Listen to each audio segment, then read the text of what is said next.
Hey guys, what's going on? It's Ash here coming at you today in Clash Royale. Today, oh my god, this might be my favorite video that I've ever uploaded to YouTube. Honestly guys, it is that good. This gameplay is unbelievable. Yesterday, I offered $200 to anybody in the world who could win a 20-win challenge in the CRL challenge using a 2.3 elixir deck or cheaper. And Surgical Goblin, about an hour or two later, reached out to me and he said, got it, 20-0, perfect with this deck. Now, let me be very clear with you guys. This deck is not going to be a great tier 1 deck that you're going to get 20 wins with. Let me be totally blunt. This is not an amazing deck. What's amazing is the gameplay here. The moves, the decision making, and the placement that Surgical Goblin makes throughout these matches that I'm going to show you now is absolutely brilliant and stellar. If you want to get better at the game and you don't mind losing a little bit, try playing a deck like this. It cycles so quickly. Obviously, the fastest viable deck right now is probably 2.9 Expo or 2.6 Hog Cycle. This is even cheaper than that at 2.3. You only have one 4 elixir card and 2 3 elixir cards. Everything else is either 2 elixir, as you can see, or both of this and both of the cycle cards. So basically, you're going to be cycling to what you need, using it, not wasting it, and then identifying exactly what you need, when you need it, and getting minor poison chip damage throughout the match. But you're in store for some great gameplay. Let's hop right into it here, guys. So scrolling over to Surgical, you can see he used it through every replay, or excuse me, every match, excuse me, on the 20 win. Again, 20-0, flawless victory, unbelievable. Let's start with the first match, with the 20 win here. And this is just great. I wish I could go in half-time speed just to point out all the decision making and break down these matches in further detail. But we will be showing 2 matches against 3 Musketeers, one against 3 Muskie Heal and one against a more traditional 3 Musketeer deck.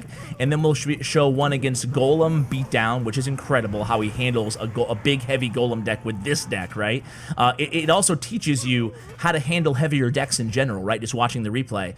And then the third deck that we'll show, or the fourth replay that we'll show, 2 Musketeers. Remember, 2 3 Musketeers is a Sparky Beatdown deck, okay? So here we go. You can see the first move of this match, I was kind of talking over it, but he sent in the Miner to the tower solo and then poisoned the pump. A nice little juke play there off the opponent, and then he's going to go ahead and shut down this push. He discovers he has heal here. He's going to play the skeletons, but a good shutdown nonetheless. He's going to take a little bit of damage, I think, from one of these barbarians, but he'll be all right otherwise. You're really going to rely on the Ice Golem, mainly defensively in this deck. Of course, you do have Log as well in Ice Spirit, so basically between Ice Golem, NATO, and Log Ice Spirit, you can really shut down any swarm push that's coming your way. Other than that, it's a lot of kind of dexterous play involving kiting with the Ice Golem and stuff like that, which we'll see in further replays. So you can see we already got a lot of damage to this left tower. However, the opponent does have a sizable elixir advantage here. Remember, Surgical Goblin's been playing basically 1 elixir pump down this entire match so far. So here it goes, 3 Musketeers at the bridge. The opponent knowing he's going to poison Log and having that heal ready. You can see heal selected and boom, dropped.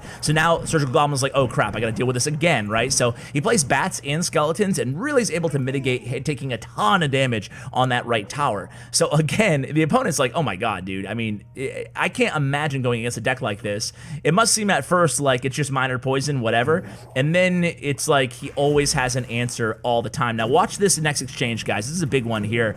So we send in the minor poison. I'm gonna pause for a second. We send in the minor poison, right?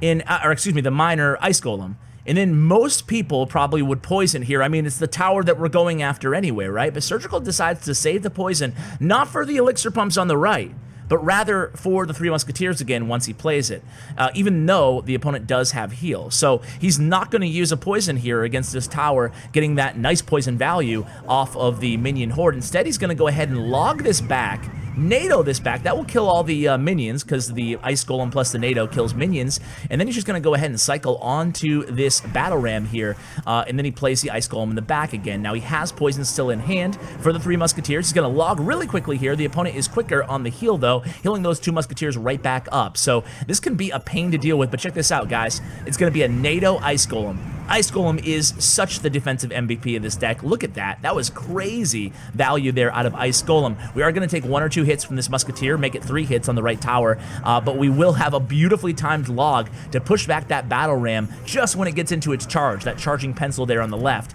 And now, again, 3 Musketeers at the bridge. This is going to be a big push, so we're going to throw everything we have at this opponent here. Heal is dropped at this point. We have poison, we have everything, and here comes the minion horde. Oh man, we just dropped bats. We're going to take our time here. He pauses for a moment. He plays that Ice Spirit in the center, and then he NATOs everything back. He plays skeletons on the Battle Ram, and then cycles really quickly to both bats and Ice Golem in the right. Oh my god, this is crazy, the fact that he is dealing with all of this stuff. So this time he is going to get a nice little poison there. He knows again that the opponent does have the heal in cycle, that time not able to heal quick enough there. So now we have the miner on that left tower. All we need to do is defend these 2 Musketeers. He's going to do so by cycling bats and Ice Golem, stopping that Knight, and then we're going to go ahead and log. We just need to stop this last push on the left, guys. There's the heal. Oh no, we have to use an Ice Spirit. We use a NATO. We use skeletons. We use bats. We take the charge. Do we have that Ice Golem? Do we have it ready? We do have the Ice Golem ready. Oh my god, all we need is log to finish it off. Unbelievable clutch ending. That is insane, man. If that's not the most insane gameplay, well, wait for the next replay and see what you think then, okay? So let's go against this Golem deck here, guys. Oh my god. I think this might be my favorite match. This or the Sparky matchup. Just to see how he handles Sparky. It can be a pain, obviously, with only poison in the deck in terms of good ways to do direct damage against it. But here is the Golem NATO deck that he's going against here. So the opponent opts to pump up there. We don't have Miner. Miner's the last card in rotation here, so we're just going to cycle really quickly so we have Miner ready, although we do end up going ahead and using poison on the pump. So immediately, the opponent decides to drop a Golem in the back.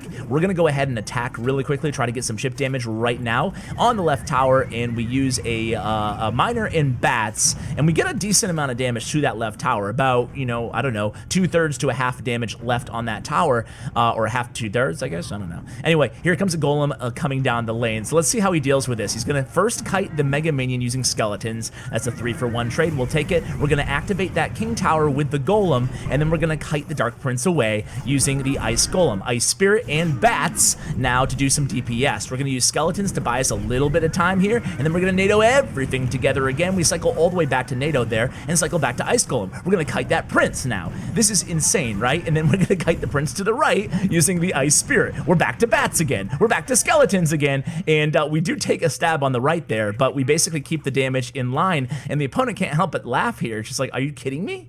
Like, did he just stop my Golem double Prince push with, you know, 1 and 2 elixir cards, you know, alone? Basically, plus, I guess, NATO? It's crazy. So here comes another Golem push for the opponent, and we're going to go in again with a Miner and Skeletons, basically forcing the opponent to play an early Baby Dragon or waste their Tornado.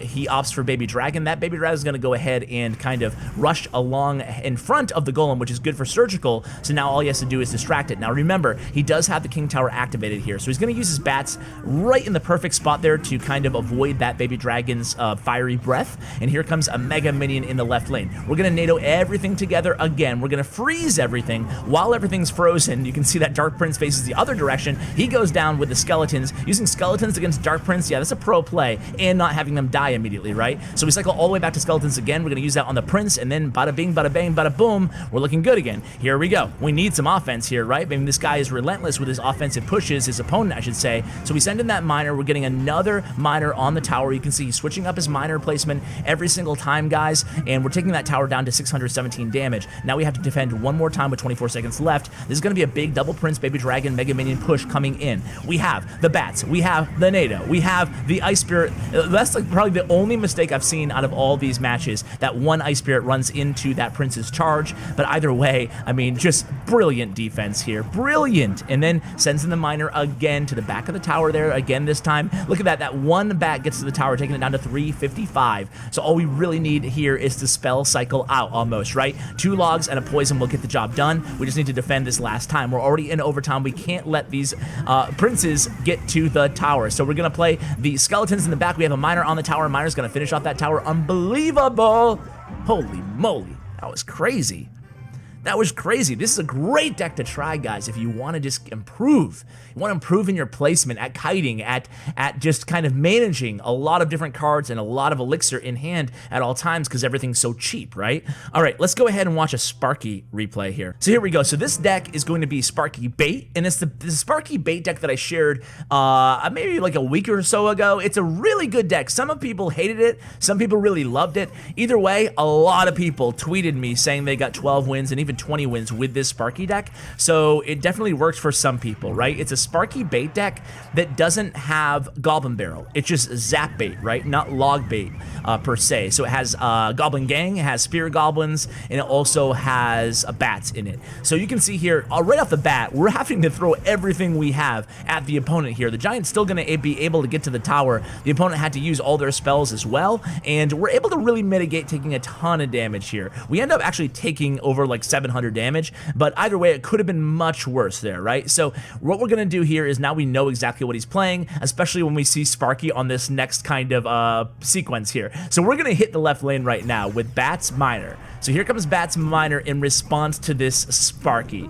So Bats Miner is actually, I think some of these bats are going to get to the tower. Really tough to stop all the bats with an Ice Spirit unless you place it right in the middle of the lane, not to the side there like you saw. And now we could get that left tower down to 1748. Now here's a Sparky. Why did we poison Sparky? Obviously to do damage to Sparky, but we know it's not going to do that much damage. It's mainly to stop the supporting troops that would otherwise be becoming in behind Sparky. Now the Giant did get a bunch of hits on that right tower. We're forced to use bats on the Sparky as well, but we do activate the King Tower from here on out. That's pretty good, and you can see how Surgical is going to be able to deal with that that Sparky, right? So when Sparky comes, he'll poison it. That will prevent the opponent from kind of unleashing the Goblin Gang, the Goblins, the Spirit Goblins, as you saw on the first push there. So here we go again. It's Sparky in the right. Surgical is going to go in with a solo miner on the left there, and he is going to get that miner to the tower. Get about 3 or 2 swings maybe before the reset of the Ice Spirit. So here it comes again. Again, we're going to go ahead and poison that Sparky. We know we have to deal with this Giant too, right? So we're always going to be NATOing the Giant into the center of the map here and really trying to wait for that Sparky to get or not get its shot off. That way we can take care of the Giant. And we were able to not take any damage on that right side, or Surgical was. So again, he's going to send in that miner, keep switching up the locations at this point. His first 2 miners were in the same spot. Now he's going to start to switch things up, make it hard for the opponent to predict. We play bats right off the bat, and then we go ahead and we play that poison again. The opponent's going to reload with another Sparky here, so we're going to get great Ice Spirit value. Here comes the bats from the opponent, and you can see a beautiful Ice Golem right in the bridge there, and we're going to allow our bats to finish off that second Sparky. So really, really good job there. Only 10 seconds left or so left in regulation here, so we're going to go to overtime again. So this time we go ahead and we use offensive poison. The opponent uses a Giant in the opposite lane, the lane that we don't really care about.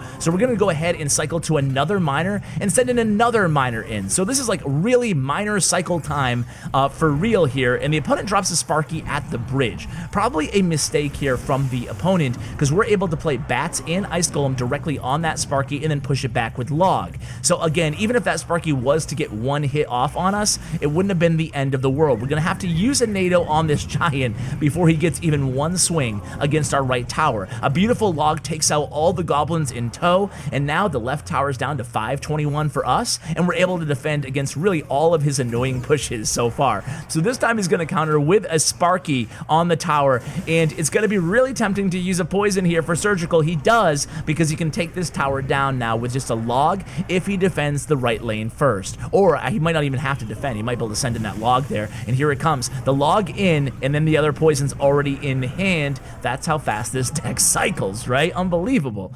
So let's go ahead and watch the final replay that I have in store for you guys, and it is this one. I believe it indeed. So the classic 3 Musketeer deck. Let's go ahead and see how Surgical handles this one. I hope this gameplay lives up to you know, kind of the bill of sales at the beginning of the video, because I just think it is so incredible how he's able to do this. I don't think it's incredible how he's able to use such a cheap deck, such inexpensive cards in the absolutely best placement for every card, and you learn a lot from watching it, right? Because you just see the decisions that he makes, the moves that he makes. Again, you can see his favorite move there is sending in that miner to the tower and then poisoning anyway, and then getting chip damage on the tower, then taking out the pump, just as we saw in the first match as well. That's something that you guys should do as well when you go against this deck, or when you have miner and poison or fireball in your deck. So here we go again, as 3 Musketeers split by the opponent. Surgical's going to go ahead. No, no, no, no, no. We'll take that in one lane, please. Thank you. So all 3 Musketeers in one lane is going to be much easier to deal with for Surgical. He doesn't always even necessarily need a poison to deal with it. He can usually just cycle to a few logs if he really wants to. So very, very easily cycles to the poison there, takes out the 3 Musketeers all in one lane from that NATO, and now he's sitting pretty, right? I mean, that's always going to be a positive elixir trade for Surgical Goblin, and he's always going to be able to cycle 2 poisons by the time the opponent can get 1 out of him, right? So the opponent is going to really have to get great value, out of the minion horde. But how can you do that when Surgical has Ice Spirit, NATO, and Ice Golem, right? It's really tricky, actually. The way that this deck is kind of plays itself, if you make the right decisions, is really kind of cool, actually. So here we go. It's Samu 2 does, sitting pretty at 1724 HP on his right tower, and Surgical really hasn't taken any damage here. A couple Spear Goblin stabs to the right tower, that's about it. So he decides to send in the miner, and the Ice Spirit isn't going to get to the tower, but look at all that damage. Look at all that damage the miner is getting to the right tower there. Incredible, right? By the way, this is bring your dog to the office day, if you didn't hear. Hey, what are you doing, Sheldon? Come here. So you can see, again, Surgical's going to send in that miner to the side away from the 3 Musketeers. He's going to pull the 3 Musketeers away from that miner. Now he has a full health miner on that right tower. So here we go. It is a battle ram and 3 Musketeers in the left lane. Here comes the big push here for Samu 2. We're going to go ahead and log that. We used poison as well. We're going to Ice Spirit, Ice Golem to stymie those barbarians coming down the lane. And again, guys, unbelievable, right? What a good job Surgical has done, and this is pretty much already GG. It's a minor poison to end the match here, pretty much with 20 seconds left. Totally finessed this guy, did Surgical Goblin, right? I mean, what is he supposed to do? Surgical had an answer for everything. This is probably the easiest, I guess. It's not easy for somebody like me or you, probably, but it was easy for Surgical, absolutely destroying this guy, and it's just crazy, right? And this is the 17th win or something like that. This is late into the challenge. So, guys, I hope you enjoyed this gameplay as much as I did. It's incredible. Props to Surgical Goblin. Make sure you check out his YouTube channel and his Twitter. I'll link that in the description below, along with his Stats Royale player profile, guys. So, thank you so much for watching. Huge shout out to Bren Chong, my YouTube partner. Check out his information as well in the description below. Guys, thanks, and as always, take care, guys.